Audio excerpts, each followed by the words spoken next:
Hey friends, today let's travel back in time to the early 20th century to a place called the Greenwood District in Tulsa, Oklahoma. Did you know this area was famously known as Black Wall Street? Imagine streets lined with thriving businesses, all owned by African Americans.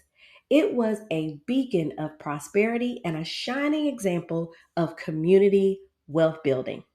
Now, here's a thought. What if we start our own mini Black Wall Street at home? Parents, I want you to encourage your kids to save for their businesses, no matter how small. It's all about nurturing those entrepreneurial seeds early. If you want to learn more about nurturing your kids' entrepreneurial spirit, check out Teach Your Child to Fish 5 Money Habits Every Child Should Master.